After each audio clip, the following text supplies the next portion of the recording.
June 13, 2025 Gujarat రాష్ట్రంలోని Ahmedabad airport. సాయంత్రం 1:38 గంటలకు air India flight 171 Boeing 787 Dreamliner విమానం లండన్ కోసం టేకాఫ్ అయింది. వాతావరణం స్వచ్ఛంగా ఉంది. ప్రయాణికులు సీట్లలో కూర్చుని విమాన ప్రయాణాన్ని ఆస్వాదిస్తున్నారు. ఎవ్వరికీ తెలియదు, ఇంకా 60 సెకన్లు కూడా గడవకముందే ఈ విమానం దేశ చరిత్రలో ఒక ఘోర విమాన ప్రమాదంగా మారబోతోందని. టేకాఫ్ అయిన కొద్దిసేపటికే పైలట్లకు కొన్ని సిగ్నల్స్ అసాధారణంగా కనిపించాయి. ల్యాండింగ్ గేర్ ఇంకా ముడుచుకోలేదు. ఆటోమేటెడ్ సిస్టమ్స్ సరిగ్గా స్పందించట్లేదు. విమాన నియంత్రణ వ్యవస్థలో, ముఖ్యంగా ట్రిమ్ కంట్రోల్లో లోపాలు మొదలయ్యాయి. నోస్ డౌన్ ఫోర్స్ విమానాన్ని మళ్లీ భూమివైపు లాక్కుపోతోంది. సెన్సార్లు తప్పుగా సమాచారం ఇస్తున్నాయి.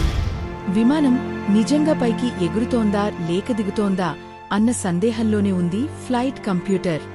ఈ విధమైన సమస్యలు గతంలో బోయింగ్ 737 మ్యాక్స్ విమానాల్లో కూడా చూశాం. ఎంసీఏఎస్ సిస్టమ్ కారణంగా ఇక్కడ కూడా అంతే అనుమానం. సాంకేతిక లోపం పైలట్ల కంట్రోల్ను బలవంతంగా పట్టేసింది. ప్రమాదం కేవలం 1.2 కిలోమీటర్ల దూరంలోనే జరిగిపోయింది.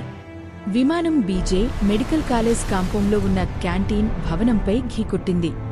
వందలాది విద్యార్థులు, డాక్టర్లు అక్కడ మధ్యాహ్న భోజనం తీసుకుంటున్నారు. ఒక్కసారిగా శబ్దం, శక్తివంతమైన పేలుడు. భవనం నేలమట్టమైంది.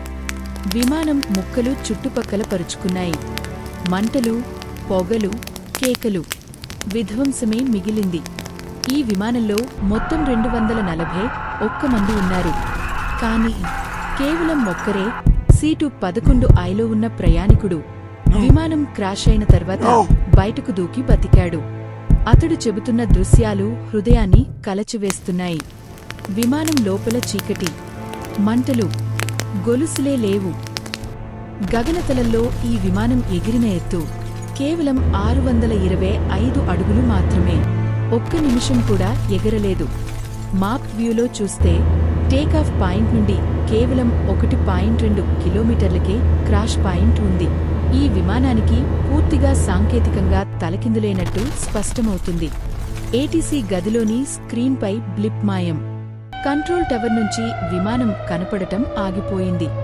పోలీసులు, ఫైర్ టీమ్స్, డాక్టర్లు ఘటనా స్థలానికి చేరుకున్నారు. రెస్క్యూ ప్రోగ్రాం హుటాహుటిన ప్రారంభమైంది. కానీ అప్పటికే చాలా ఆలస్యం. ప్రభుత్వ ఉన్నతాధికారులు సంఘటన స్థలాన్ని పరిశీలించారు. విమాన ముక్కలు, ఫ్యూజలాజ్ భాగాలు భవనం లోపల, బయట చుట్టూ విరిగిపడిపోయాయి. ఇది భారతదేశంలో జరిగిన మొదటి ప్రమాదం కాదు. గతంలో జరిగిన కొన్ని విమాన ప్రమాదాలు, మంగళూరు 2010, పాట్నా 2000, న్యూఢిల్లీ 1973, చెన్నై 1988, అహ్మదాబాద్ 2025. ఈ ప్రమాదాలు ఒక్కొక్కటి భారత విమాన భద్రతపై ప్రశ్నలు వేశాయి. బీజే కాలేజ్ భవనం పూర్తిగా నాశనం అయింది. క్యాంటీన్ భోజన ప్రాంగణం లోపల మంటలు మిగిలాయి. విద్యార్థులు మౌనంగా దీపాలు వెలిగించారు. ప్రభుత్వ ఉద్యోగులు నివాళులు అర్పించారు. ఈ ప్రమాదంలో మరణించిన 240 మందికి మనఃపూర్వక నివాళి. ఈ సంఘటన మనకు ఒక స్పష్టమైన సందేశాన్ని ఇస్తోంది. ప్రతి ప్రయాణం వెనుక ఒక జీవితం ఉంటుంది. ప్రతి జీవితం విలువైనది.